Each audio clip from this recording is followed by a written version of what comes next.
بسم الله الرحمن الرحيم.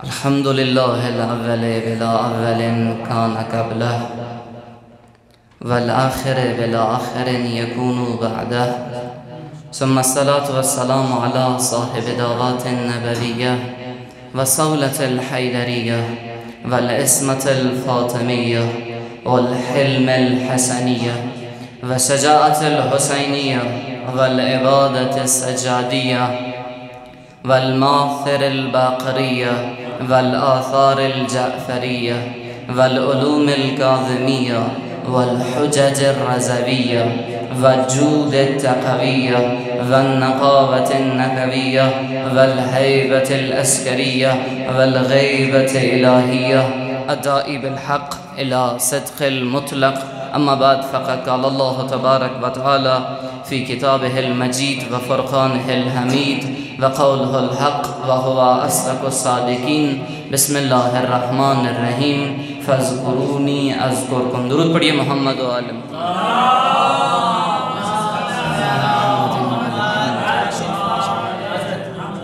دعا ہے بارگاہ ذوالجلال میں کہ اللہ تعالیٰ آپ تمام مومنین کا اس مجلس عزا میں چل کر آیا اپنی بارگاہ میں قبول و منظور فرمائے.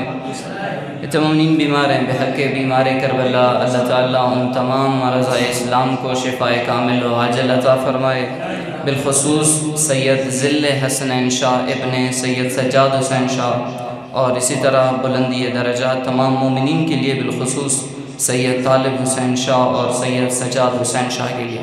اللہ تعالیٰ تمام مرحومین کو جوار امام حسین علیہ السلام میں جگہ نصیب فرمائے. پروردگار عالم مومنین سفر میں ان تمام مومنین کا سفر آسان فرما. یہ مومنین مقروضین ہیں، اپنے خزائن غیبیہ سے ان کے قرض ادا فرما. یہ مومنین بے اولاد ہیں، انہیں نیک صالح بے عیب اولاد عطا فرما. ہماری تمام دعائیں بالخصوص حجت آخر زمانہ جل اللہ تعالیٰ فرجہ الشریف کا جلد جل ظہور فرما، اور ہماری تمام دعاؤں کو شرف قبولیت نصیب فرما. تمام مومنین تمام دعاؤں کی قبولیت کے لیے بر محمد و آل محمد صلی اللہ علیہ وسلم صلی اللہ محمد و آل محمد.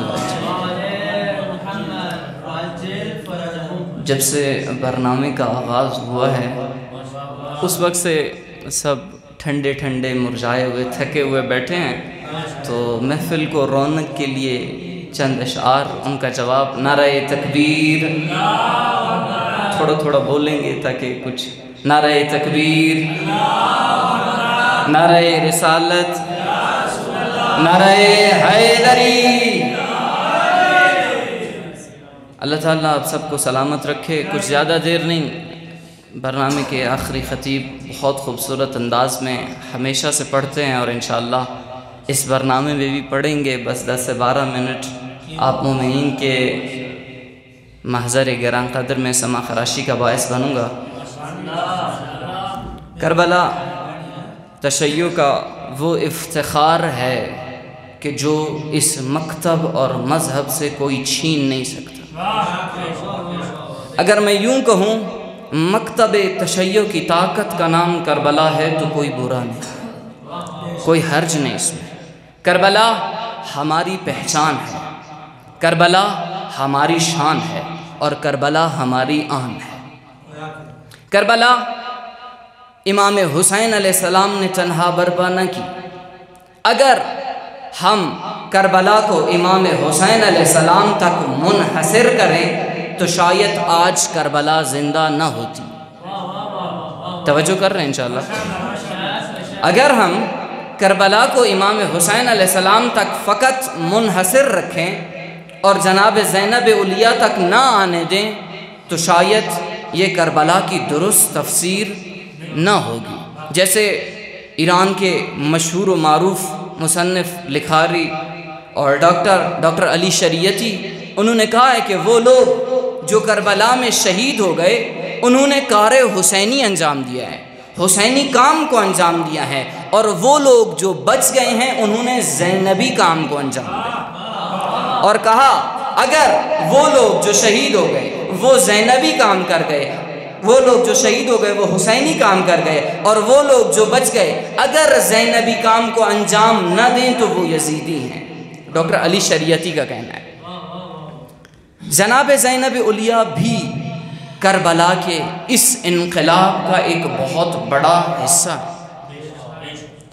ہماری مجالس میں ذکر کربلا ہوتا ہے، امام حسین علیہ السلام کا نام آتا ہے، لیکن بات جناب زینب علیہ تک نہیں پہنچتی۔ جناب زینب علیہ کا ذکر ہماری مجالس میں ضروری ہے۔ بعض لوگ شاید یہ کہیں کہ جناب زینب علیہ فقط خواتین کے لیے اسوہ ہیں، نہ، قطعاً نہیں۔ آج سید مقاومت اور یہ لبنانی اگر مقاومت کر رہے ہیں تو زینب علیہ کے صدقے، ان کے سامنے جو نمونہ اور رول ماڈل موجود ہے۔ میرا سوال ہے دنیا سے، توجہ کر رہے ہیں انشاءاللہ، تھکے تو نہیں ہوئے بیٹے انشاءاللہ۔ اگر دشمن حملہ کرنا چاہتا ہے تو حرم امام حسین علیہ السلام پر حملہ کرے یا بقیہ ائمہ کے مزار شریف پر حملہ کرے تو بنتا ہے، لیکن شام میں کیوں حملے کرتا ہے؟ کیوں بار بار سوریہ پر حملے کرتا ہے؟ کیوں بار بار مرقد زینب علیہ کو منہدم کرنے کی کوشش کرتا ہے؟ اس وجہ سے ان کو پتا ہے کہ اصل مقاومت زینب علیہ کے دامن کو تھامنے سے ہے۔ اصل ان میں استقامت، پائیداری اور وہ جرأت سخن اور کلام زینب علیہ کے دامن کو تھامنے سے۔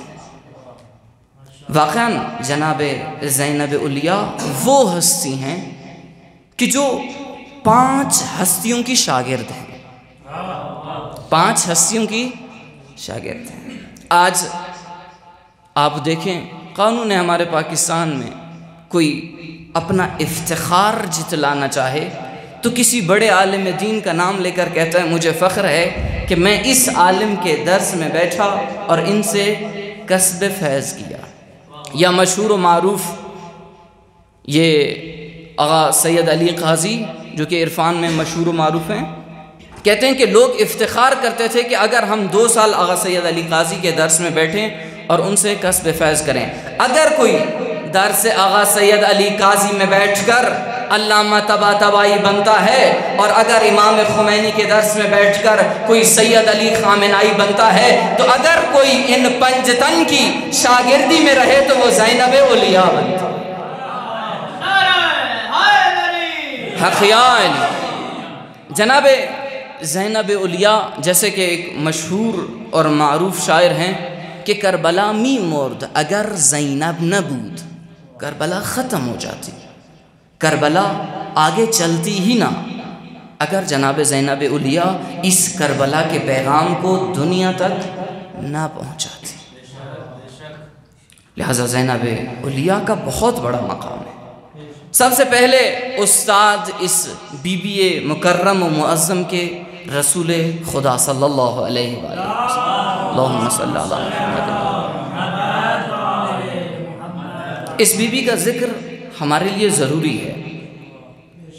قبل از اسلام لوگ شخص عورت کو زندہ درگور کرتے تھے، توجہ، قبل از اسلام دین محمدی سے پہلے لوگ شخص عورت کے دشمن تھے کہ ہمارے گھر میں یہ عورت پیدا نہ ہو، اس عورت کو زندہ درگور کرتے تھے۔ لیکن بعد از اسلام حالت یہ بن چکی ہے کہ اب شخص عورت کو نہیں، شخصیت عورت کو خراب کرنے کی کوشش۔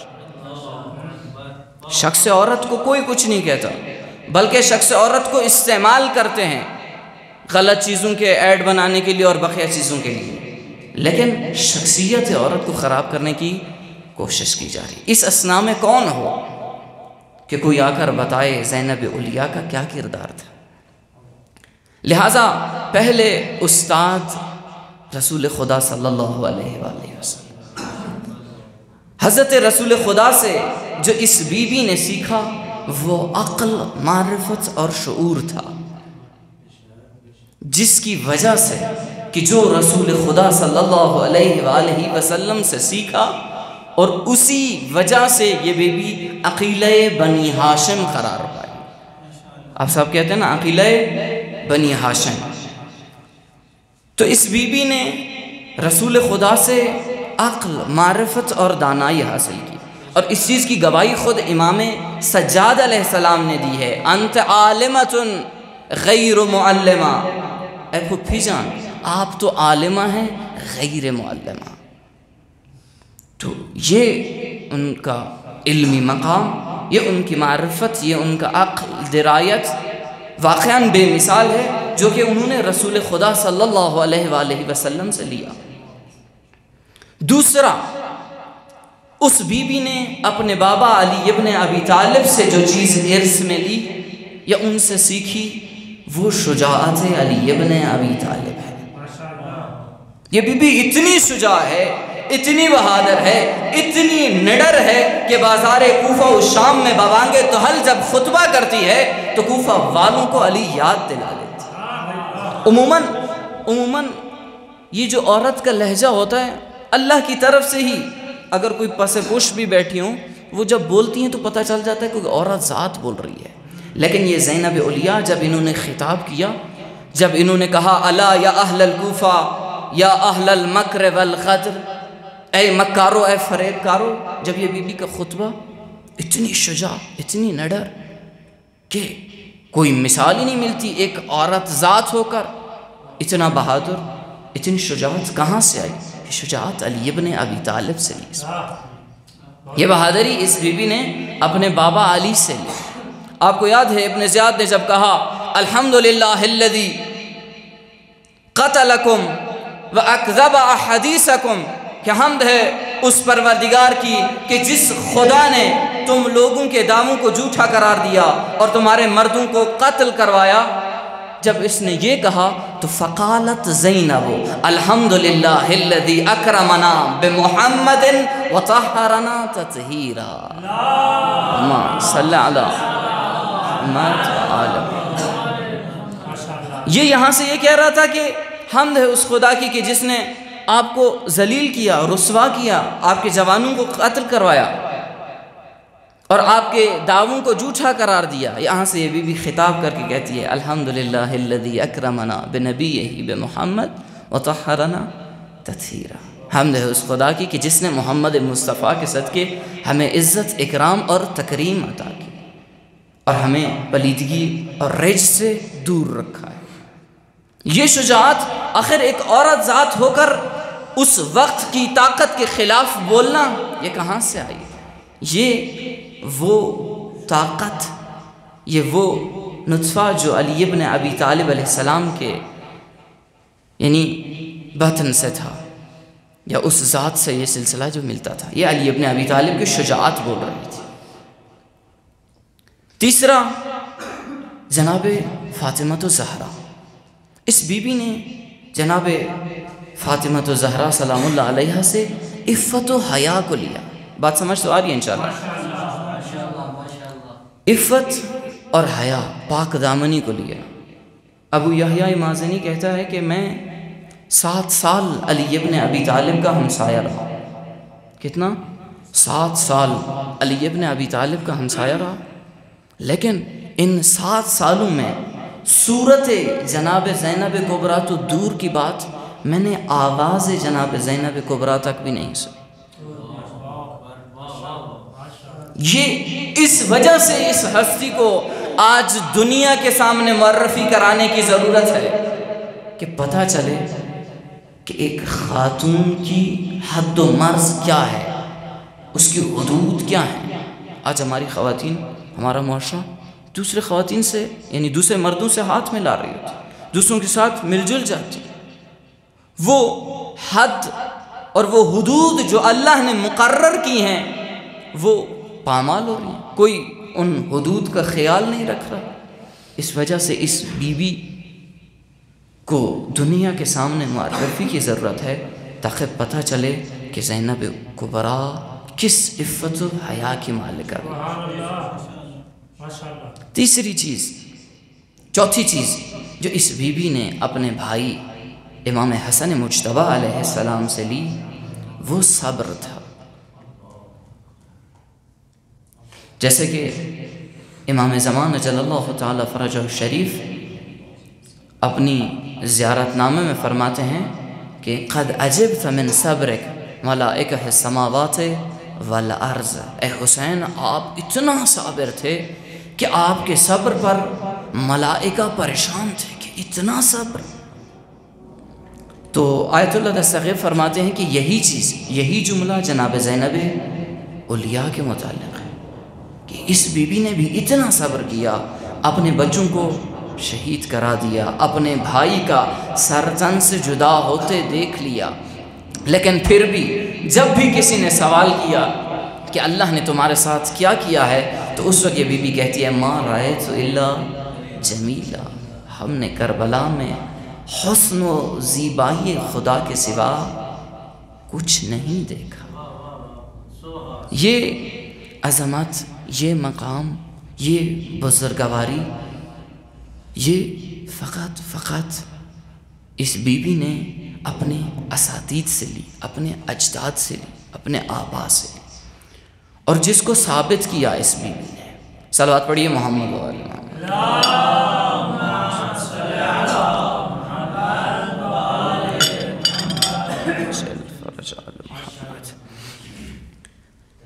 یہ وہ بی بی ہے کہ جس نے سب کچھ قربان کرا دیا، سب کچھ اللہ کی راہ میں دے دیا۔ جب آج ہمیں توجہ ہے انشاءاللہ، صلوات پڑھیے محمد و آل محمد۔ اللہم صلی اللہ علیہ وسلم۔ آج جب بالآخر موت حق ہے، موت نے سب کو آنا ہے، تو جب کسی کے گھر میں کوئی مرد فوت کر جاتا ہے تو یہ خواتین فوراً یہ کہنا شروع کر دیتی ہیں، اے اللہ تجھے صرف میرا شوہر نظر آیا تھا، تو نے اس کے شوہر کو کیوں نہیں مارا؟ اے اللہ آیا تجھے میرا بھائی نظر آیا تھا، اس کے بھائی کو کیوں کچھ نہیں کیا؟ اے اللہ صرف تجھے میرا بابا نظر آیا تھا۔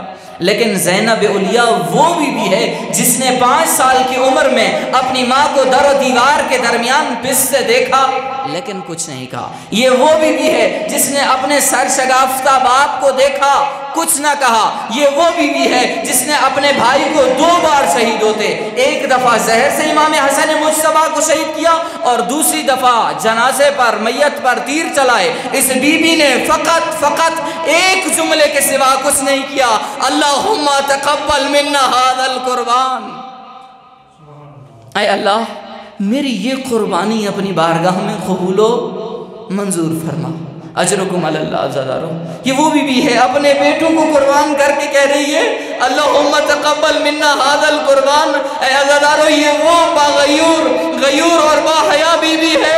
جب اس بی بی نے اپنے ماں کے جنازے کی تشییع کرنا چاہی تو اس وقت امام علی نے جب ایک سائے کو دیکھا، کہا بیٹا حسن جاؤ یہ کون ہے؟ تو اس وقت امام حسن نے کہا بابا یہ بہن زینب آئی ہے۔ تو امام علی نے کہا بیٹا حسن بہن زینب کو گھر لے جاؤ، میں علی کی غیرت گوارا نہیں کرتی کہ اس رات کے اندھیرے میں کسی نامحرم کی نگاہ پڑ جائے۔ اجرکم اللہ، اجرکم اللہ۔ عزادارو یہ اسیران کربلا جب دربار یزید میں پہنچے تو اس وقت یزید ملعون کہتا ہے میں نے سنا کربلا میں حسین کی بہن زینب تھی، آیا وہ کربلا میں ماری گئی یا اسیر ہو کر شام آ گئی ہے؟ تو اس وقت ایک لعین نے اشارہ کر کے کہا اے یزید وہ ماری نہیں گئی بلکہ کوفہ و شام سے اسیر ہو کر تیرے دربار میں کھڑی ہے۔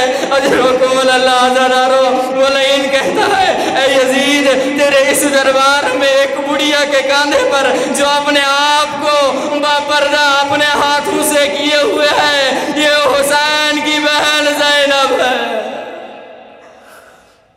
الا لعنۃ اللہ علی القوم الظالمین فسیعلم الذین ظلموا ای منقلب ینقلبون۔